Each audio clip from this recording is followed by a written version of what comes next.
मला खूप जेवणाचा त्रास व्हायचा, अन्न जात नव्हतं पोटात, तोंडातून घास पडायचे, त्याच्यामुळे मला खूप तकलीफ व्हायची, पोटात अन्न राहत नव्हते. मग मला महेश सरांचा पत्ता कळाला.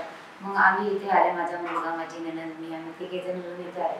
मग त्यांनी आम्हाला एक सल्ला दिला की तुम्ही असे ट्रीटमेंट करा, तुम्ही दवा तिकडे पहिले बोलले की तुम्ही बावधनला जाऊन पेट स्कॅन करा. तर आम्ही तिथे जाऊन पेट स्कॅन केले. दुसऱ्या दिवशी रिपोर्ट आणून सरांना दाखवला. सर बोलले की काही नाही, एकाच ठिकाणी गाठ आहे, नॉर्मल मध्ये तुमचं होऊन जाईल. मग सरांनी आम्हाला केमोथेरपी घेण्यासाठी सांगितले. त्यानंतर आम्हाला जीपीटर हॉस्पिटल बाणेर इथे विकास कोटवळे सर यांच्याकडे जाण्यासाठी सांगितले. त्यानंतर मग त्यांनी रेडिएशन 25 दिले. त्यानंतर मग केमो रेडिएशन पूर्ण झाल्यानंतर जेवण पूर्णपणे चांगल्या प्रकारे जायला लागलं. मग थोडासा आधार मिळाला. त्यानंतर 5व्या आठवड्यामध्ये आईचं पेट स्कॅन केलं. त्याच्यानंतर मग ते पेट स्कॅनचा रिपोर्ट खूप चांगला आला. त्यानंतर मग सरांनी लाईफ पॉइंट हॉस्पिटलमध्ये ऑपरेशन करण्याचा सल्ला दिला. तिथे जाऊन आम्ही चौकशी केली, तिथे ऑपरेशन केले. आज ऑपरेशनला 15-16 दिवस झाले. आमचा पेशंट ठणठणीत आहे, पूर्णपणे चांगला आहे, चालू फिरू बोलू शकतो. महेश पवार सरांचे खूप खूप अभिनंदन, त्यांच्या स्टाफचे खूप खूप अभिनंदन.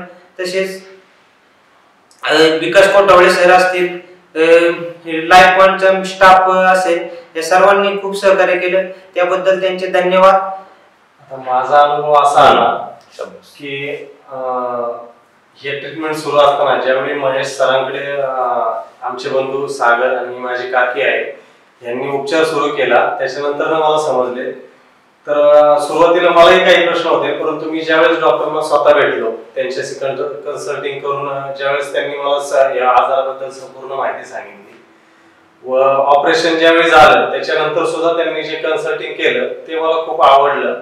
की ज्याच्यामध्ये त्यांनी काय खायचं, कधी खायचं, किती वेळ द्यायचं, किती वेळाने द्यायचं, ह्या संपूर्ण गोष्टी त्यांनी इतक्या व्यवस्थित समजून सांगितल्या. त्याबद्दल मी महेश सरांचे खूप आभारी आहे की त्यांनी मनातली भीती काढून आमच्या काकीला पुन्हा एक नवीन जगण्याची उमेद दिलेली आहे. धन्यवाद सर. आम्हाला असं वाटायचं की ते ऑपरेशन खूप मोठं आहे, ते सक्सेसफुल होतं का नाही, एवढा वेळ ऑपरेशन चालणार, काही पेशंटला त्रास होतो काही, पण काहीच त्रास झाला नाही. ऑपरेशन पूर्णपणे चांगलं झालं. महेश पवार सरांनी खूप मेहनत घेतली. ऑपरेशन खूप क्रिटिकल होतं, पण पेशंटला काहीच त्रास होऊन दिला नाही.